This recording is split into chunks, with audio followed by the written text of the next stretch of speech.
श्री स्वामी समर्थ सगळ्यांना आजच्या व्लॉगमध्ये तुमचे मनापासून स्वागत आहे।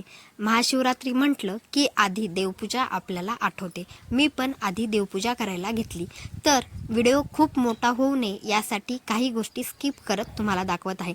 तुम्हाला स्टार्टिंगला दिसलं असेल की देवघर पूर्णपणे साफ दिसत होतं।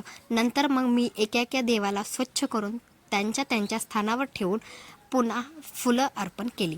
आपल्या सगळ्यांनाच माहिती की फुलं अर्पण केल्याशिवाय पूजा पूर्ण वाटत नाही, आणि जर फुलं नसतील तर पूजा अर्धवटच वाटते असं सगळ्यांनाच होत असेल। त्यानंतर आपल्या सगळ्यांनाच माहिती की स्वामी महाराजांना सुद्धा मी स्वस्तिकचं फूलसुद्धा अर्पण केलं। त्याचबरोबर नंतर मी स्वामींच्या मूर्तीवर पण अभिषेक घालून पहिलं बेलाचं पान स्वामींना अर्पण केलं। ते झाल्यानंतर मी महाशिवरात्री निमित्त वेगळी पूजा मांडलेली होती। तर तुम्हाला दिसत असेल की मी जी महादेवाची पिंड आहे त्याच्यावर आधी पाण्याने अभिषेक, पंचामृताने अभिषेक, दुधाने अभिषेक घालून समोर तुम्हाला दिसत आहे की चौरंग आणि त्याच्यावर पांढऱ्या रंगाचं वस्त्र मी टाकलेलं आहे। त्याच्यावर मी ही महादेवाची पिंड ठेवून जी आपण बेलपान असेल, ज्या गोष्टी आपल्याला अर्पण करायच्या आहेत त्या गोष्टी मी अर्पण करणार होते।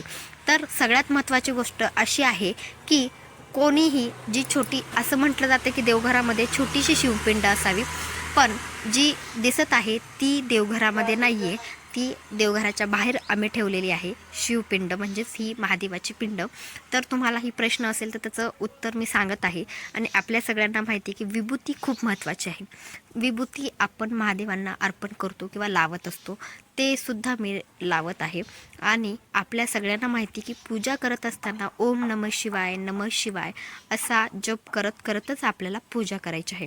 अशाच पद्धतीने मी पूजा करत आहे, मनातल्या मनात ओम नमः शिवाय अशा पद्धतीने।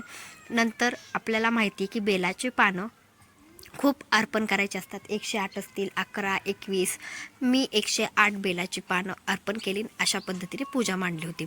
आणि नंतर मी घरातली पूजा झाली आणि मी जवळच्या शिव मंदिरामध्ये पूजेचं ताट घेऊन निघाले। तर आपल्या सगळ्यांना माहिती की धोत्र्याचं फूल खूप महत्त्वाचं आहे। धोत्र्याचं फूल घेऊन त्याचबरोबर पाणी, जल सगळ्या गोष्टी घेऊन मी जवळच्या शिव मंदिरामध्ये आले। तर तुम्हाला दिसत असेल की ही शिव मंदिर आहे, छोटंसंच मंदिर आहे, पण ह्या ठिकाणी भाविक भक्त किंवा आपल्या या मनामध्ये श्रद्धा असते यासाठी आपण मंदिरामध्ये येत असतो। तर आधी मी नंदीची पूजा केली, नंतर आपल्या सगळ्यांना माहिती की पुन्हा आपण महादेवाची पूजा करायची असते।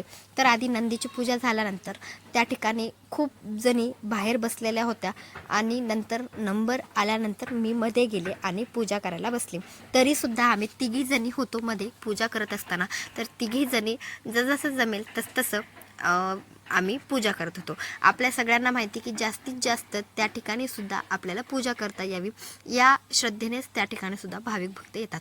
छोटंसं मंदिर असले तरीसुद्धा आपली श्रद्धा खूप महत्त्वाची आहे। तर त्या ठिकाणी आम्ही पूजाला बसलात, आणि सगळ्यांना एकदा हर हर महादेव, तुम्ही सुद्धा कमेंटमध्ये हर हर महादेव नक्की लिहा। तर अशा पद्धतीने आम्ही अशा पद्धतीने आम्ही महादेवाची मंदिरामध्ये पूजा केली। तुम्हीही अशा पद्धतीने केली असेल तर कमेंटमध्ये नक्की सांगा। माझा हा व्हिडिओ आवडला असेल लाईक, शेअर, सबस्क्राईब नक्की करा। श्री स्वामी समर्थ।